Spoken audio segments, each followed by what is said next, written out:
E hoje vamos falar sobre o neoimpressionismo.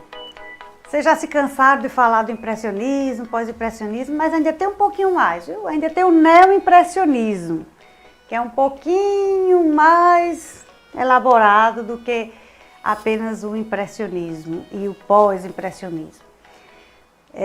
Ele aqui tem até alguns detalhezinhos e algumas imagens simples para vocês identificarem, se basearem. O neoimpressionismo explicita a tentativa de um grupo de artistas de fundar a pintura sobre leis científicas da visão.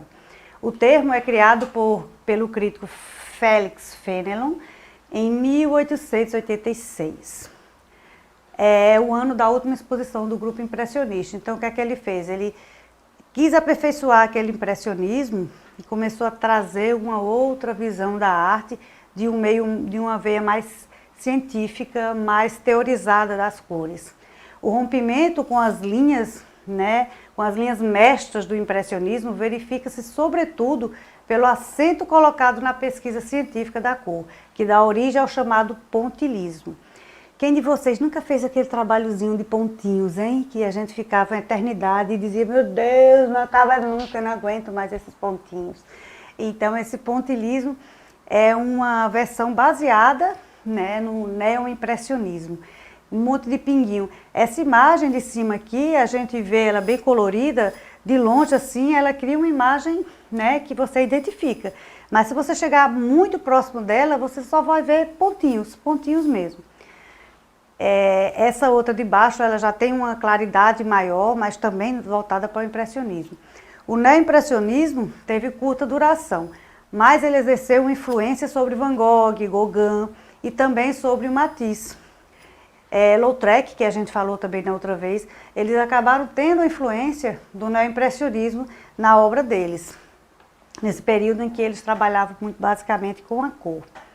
E aí, mais na frente, a gente vai ver no próximo slide sobre o divisionismo, que já é uma partícula ainda mais carregada, ainda mais partidazinha do neoimpressionismo, ela é bem partida mesmo, aí o pontilhismo em si.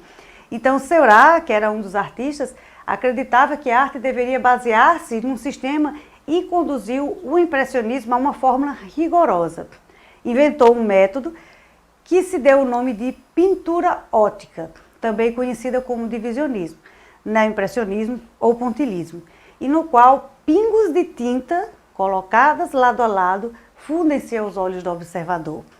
Então, em vez de misturar as tintas direto na palheta, ele pintava aplicando pinceladas ínfimas e irregulares de cor pura, as quais, vistas à distância, interagiam opticamente. O que é que o olho da gente faz? Ele pega aquelas cores que ele está vendo e ele junta. Se você pegar uma imagem e colocar muito próximo de você, você vai ter uma visão. Se você pegar essa imagem e se distanciar bastante, a sua visão já é diferente. Então, a imagem que você vê no computador, na tela de um celular, que ela é bem pixelada, que são vários pontinhos para formar uma cor, é mais ou menos isso que ele queria fazer. Era essa ideia que o neoimpressionismo trazia. Se você tem um computador, um celular, um tablet, e você observa que a tela está com algum probleminha, está queimando algum pixel daquele, que você vê um pontinho mais escuro ou um pontinho branco que não está dando cor. E se tiver vários, você começa a observar a falha, você olha e identifica diretamente aquele pontinho. É um dos pixels, por exemplo, queimado, e aí você sabe que para transformar a imagem real, ele não deveria estar queimado. Se tiverem vários, a imagem vai ficar cheia de problema.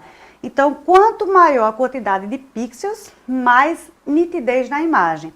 Quanto menor a quantidade, mais a imagem vai ficar um pouco turva. Então, assim, a resolução da tela de um computador, de uma televisão, do celular, essa quantidade de pixels, ela vai fazer toda a diferença. E o divisionismo, ele trabalhava isso, pegando as cores, com tinta, pintando diretamente no quadro, e eles começavam a trabalhar as cores de forma geralmente científica mesmo. E aí depois a gente teve a tecnologia a nosso favor e essa coisa foi muito mais além de uma simples pintura. Mas é essa a ideia. Nesse próximo slide a gente tem uma obra de Seurat, Tarde de Domingo na Ilha de Grande Jatte. Essa obra, ela também, se você botar ela num computador e for ampliar, você vai ver que ela é bem pixelada mesmo. Cheio de pontinhos, muitos pontinhos. Cada pontinho desse tem uma nuance de cor diferente. Você vê que o verde tem muitas tonalidades de verde diferente. Que ele já se preparava e ele olhava com detalhes como é que representava a sombra, que a sombra não vai ser necessariamente escura como o preto, por exemplo, mas ela pode ser a nuance do verde do pessoal que está no gramado, mas um verde um pouco mais escuro. E aí essas nuances de cores e de sombra, veja que quando você amplia a imagem, ela praticamente perde a definição, fica meio borrada, né? A imagem fica borrada e meio turva. Não existe uma linha de contorno entre uma imagem e a outra. Essa linha, ela é feita no próprio olho da gente. A gente olha e identifica que existe um contorno ali nas pessoas, nos rostos, nas árvores, mas não existe uma linha propriamente feita delineando esse contorno. Isso era uma característica muito grande, muito clara no neoimpressionismo. As cores ele usava de maneira que causasse ao nosso olhar aquela impressão que eles queriam causar. Então, o estudo das cores era feito de forma muito próxima do que seria o científico mesmo da cor, como essa cor apareceria nos olhos da gente. Você vê que o rosto ele é pouco definido se você olhar muito perto, mas quando você começa a se distanciar um pouco, aí você já identifica mais o rosto das pessoas, né? Parece que foi desenhado exatamente onde está o nariz, onde está a boca, você identifica bem claramente. Então, essa é uma das características, né, do neoimpressionismo. E espero que vocês comecem a olhar agora com uma nuance mais detalhada para o material digital que vocês têm, para o celular, para o tablet, até mesmo para a televisão, e comece a ver, poxa vida, isso aqui realmente, se você chegar bem perto, aquelas televisões mais antigas, quando você chega bem próximo dela, você vê os quadradinhos bem pequenininhos, bem pixelado mesmo. As televisões mais novas você quase não identifica, porque são muito próximos à capacidade de resolução. Então é isso que nós temos por hoje e nos veremos na próxima. Beijão para vocês!